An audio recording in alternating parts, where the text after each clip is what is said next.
الحمد للہ رب العالمین والعاقبۃ للمتقین والصلاة والسلام علی سید المرسلین قائد الغر المحجلین نبی الحرمین امام القبلتین وسیلتنا فی الدارین صاحب قاب قوسین محبوب رب المشرقین والمغربین سیدنا و مولانا و مولا الثقلین شمس الضحی بدر الدجا کہف الورى نور الہدی سیدنا و مولانا و ملجأنا و مأوانا محمدا عبدہ و رسولہ وحدہ بوحدة موحدا بوحدة موحدا بوحدة وحیدا وأحدا بلا مدد وجدد ونصب ووصف في الكمال لا شريك له ولا نذير له ولا مثل له ولا مثال له ولا مقارن له ولا مقاذم له ولا مضاني له ولا مضاري له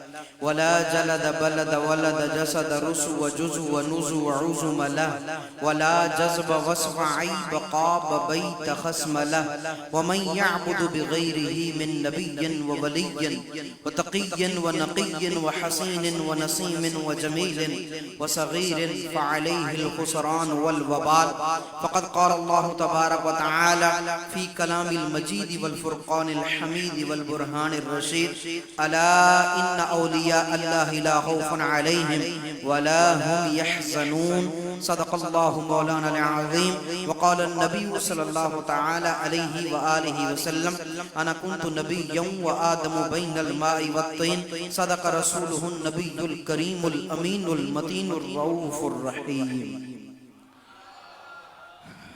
مولانا صلی وسلم دائما ابدا علی حبیبک خیر الخلق كلهم فإن من جودك الدنيا وذرتها مولانا صلی وسلم دائما ابدا علی حبیبک خیر الخلق كلهم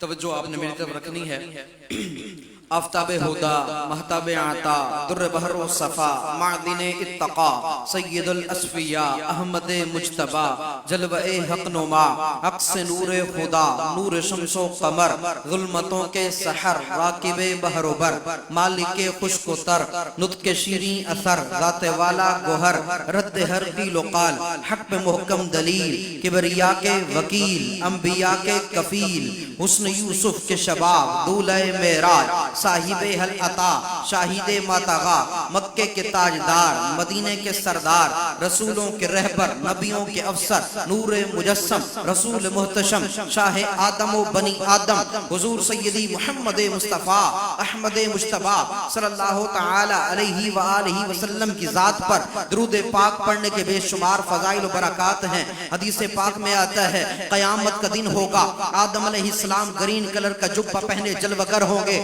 اور دیکھ رہے ہوں گے میری اولاد میں سے کون جنت میں جا رہا ہے اور کون جہنم میں جا رہا ہے توجہ میری طرف رکھیے گا کہا کہ دیکھ رہے ہوں گے کون جنت میں جا رہا ہے اور کون جہنم میں جا رہا ہے اتنے میں حضور کے امتی کو لایا جائے گا فرشتے اس کو پکڑ کر جہنم میں لے جا رہے ہوں گے آدم علیہ السلام آواز دیں گے یا احمد یا احمد آقا مڑ کے دیکھیں گے اور ارشاد فرمائیں گے لبیک یا ابا البشر کیا معاملہ ہے تو آدم علیہ السلام کہیں گے کیا کہ اے محمد تمہارے امتی کو فرشتے جہنم میں لے جا رہے ہیں یہ کہنے کی دیر ہوگی روایتوں کا مضمون ہے آقا علیہ السلام اپنا تہبند مبارک پکڑ کر فرشتوں کے پیچھے بھاگیں گے اور فرشتوں سے کہیں گے فرشتوں میرے اس غلام کو چھوڑ دو فرشتے کہیں گے آقا ہم آپ کی ہر بات مان سکتے ہیں لیکن یہ اللہ کا حکم ہے اس کو جہنم میں لے کر کے جانا ہے اب آقا علیہ السلام تھوڑا سائیڈ پہ تشریف لائیں گے اور اپنے رخ والضحیٰ کا چہرہ آسمان کی طرف اٹھائیں گے اور عرض کریں گے مولا کیا تو نے مجھ سے وعدہ نہ کیا تھا